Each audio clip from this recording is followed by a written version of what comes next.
Nós vivemos um tempo em que tudo aquilo que foi escrito lá no passado, aquilo que foi estabelecido no passado é questionado. Claro que eu exagero um pouco ao dizer que tudo que foi escrito no passado é questionado. Mas eu dou essa ênfase exatamente porque no tempo em que nós vivemos, uma das características é questionar. Questionar aquilo que foi estabelecido.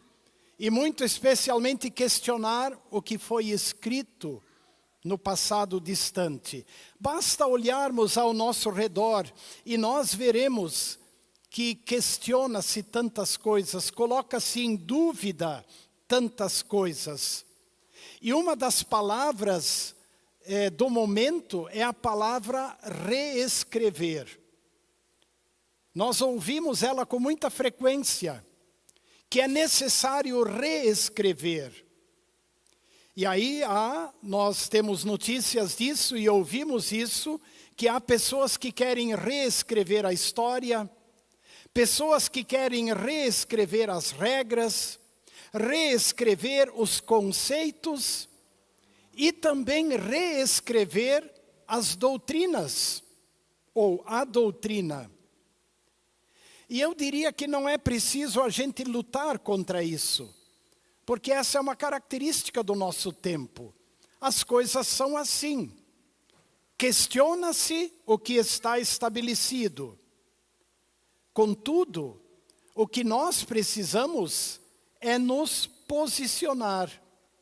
O que nós precisamos é saber nos posicionar no nosso tempo. E precisamos ter clareza a respeito de todas as coisas, a respeito do que no passado foi escrito. É verdade que há métodos e há teorias que se mostraram equivocados e precisam ser mudados, isso é natural. Mas observem o detalhe, a tentativa do nosso tempo é também reescrever a palavra de Deus.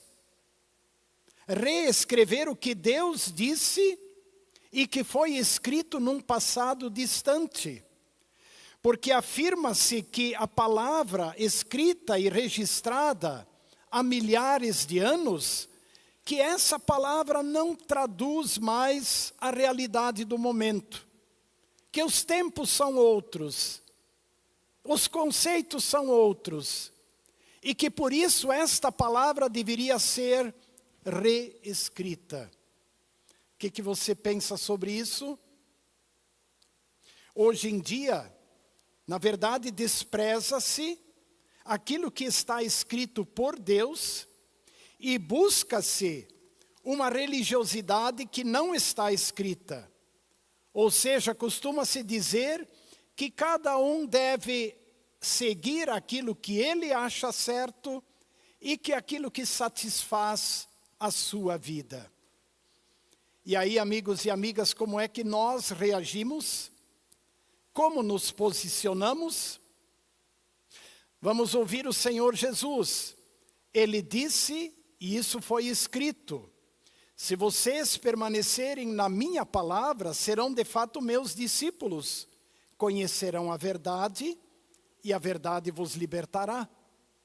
Jesus também disse, quem crer e for batizado está salvo. Quem, porém, não crer será condenado. O apóstolo Paulo, depois do seu encontro com Jesus, também disse e registrou, porque tudo que no passado, outrora, foi escrito, para o nosso ensino foi escrito, a fim de que pela paciência e pela consolação das Escrituras, nós tenhamos esperança. Ou seja, irmãs e irmãos, observaram? Nossa base de fé e de vida está firmada, ou a nossa base de fé está em coisas, em verdades, que foram promulgadas e que foram registradas há séculos e milênios atrás. Pergunto, elas nos bastam? nos firmamos nelas, elas nos bastam. Inicialmente, essa palavra escrita parece que não bastou para o apóstolo Paulo antes da sua conversão. Ele era um profundo conhecedor da escritura do Antigo Testamento. Mas a sua religiosidade o impedia de ver Jesus. Ele estava tão acostumado aos seus rituais, aos seus métodos religiosos, e ele não conseguia ver nas escrituras do Antigo Testamento o Salvador Jesus prometido. E tanto é que ele passou a perseguir aqueles que confiavam no Senhor Jesus. Também Tomé, do qual falou o texto bíblico de hoje, um homem que teve o privilégio de conviver com o Senhor Jesus durante 3 anos. E várias vezes ele ouviu do próprio Senhor aquela explicação de que o Filho do Homem vai ser morto, mas ao 3º dia vai ressuscitar. E naquele glorioso domingo da Páscoa, quando o Senhor aparece aos discípulos, e Tomé não está lá, quando o Cristo vivo se apresenta e depois os demais dão testemunho e dizem a Tomé, vimos o Senhor, Ele vive. Tomé disse, eu não acredito, eu quero provas, eu preciso de provas. Eu quero ver as suas mãos traspassadas pelos pregos, quero ver o seu lado ferido pela lança. E aí quando o Senhor Jesus, 8 dias depois, aparece a ele, e lhe diz, olha para mim. E aí ele cai diante do seu Salvador e diz, Deus meu, Senhor meu e Deus meu. E aí Jesus diz uma palavra de grande valor. Felizes aqueles que não viram e creram. Aqueles que ao longo dos séculos e de milênios não veem mais o Salvador Jesus fisicamente, mas têm a revelação da sua palavra e creem nesta palavra. Esses são felizes, diz o Senhor Jesus. Muito bem, a pergunta se repete. Essa palavra nos basta? Nós observamos hoje, inclusive, líderes religiosos que no seu ensino dizem que a palavra escrita não nos basta mais. Por isso eles afirmam trazer novas revelações. E muitas igrejas são conduzidas não mais pela palavra registrada, mas por aquilo que líderes religiosos dizem que são as revelações que eles receberam do Espírito Santo.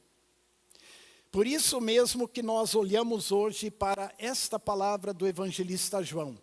E se você quer abrir a Bíblia mais uma vez, é na página 1560. João capítulo 20, aquele finalzinho.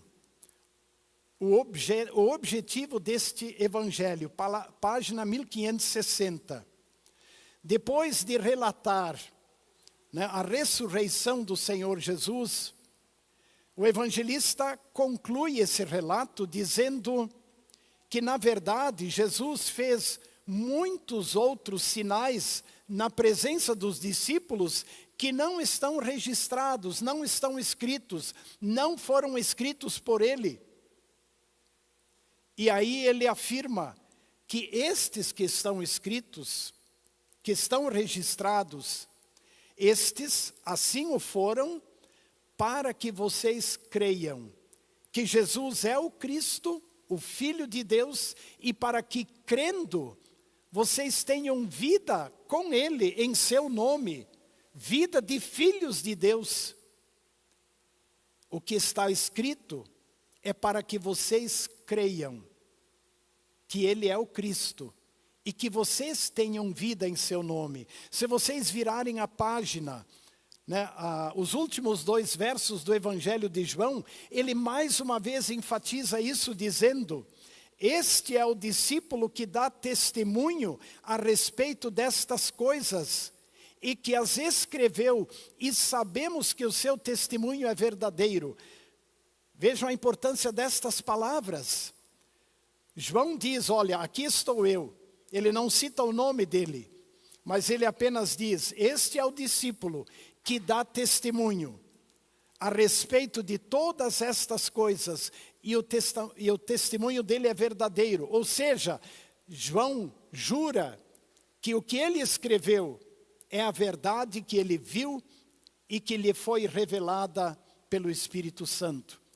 Bem significativo é o que ele mesmo escreveu na sua epístola, naquela primeira epístola, né, o texto hoje também lido pelo pastor Ismar, onde mais uma vez o apóstolo João dá o seu testemunho, e eu vou tentar traduzir as palavras dele. Ele diz o seguinte, olha, nós vimos o Salvador, nós convivemos com ele, nossos olhos o viram, nossos ouvidos ouviram suas mensagens, nossas mãos tocaram nele. Ele é o verbo da vida. Ele morreu e ressuscitou para a vossa salvação. E aí no verso 2 ele diz, a vida se manifestou e nós a vimos e dela testemunhamos e anunciamos a vocês a vida eterna que estava com o Pai e que agora está sendo entregue também para vocês. Vejam a importância deste testemunho, né? Ele usa essa expressão, nós testemunhamos isso para vocês, isso é verdadeiro, isso é real, podem confiar, confiem plenamente neste Cristo que vos é mostrado naquilo que está escrito. Para terminar, eu queria dar mais 2 destaques, mais 2 ênfases. A primeira é muito importante porque ela nos mostra que o crer nesse Cristo não é só uma questão intelectual, mas é uma questão ativa. Aquele texto primeiro que o pastor Ismar leu de Atos capítulo 4, que fala dos primeiros cristãos de Jerusalém, o texto começa assim, da multidão dos que creram, era um o coração e a alma. E aí ele diz que os apóstolos davam testemunho de Jesus e os cristãos, eles viviam esta fé e olhavam também para o seu próximo, o próximo necessitado, a tal ponto de venderem propriedades e bens para ajudar e socorrer aqueles que estavam passando por necessidade.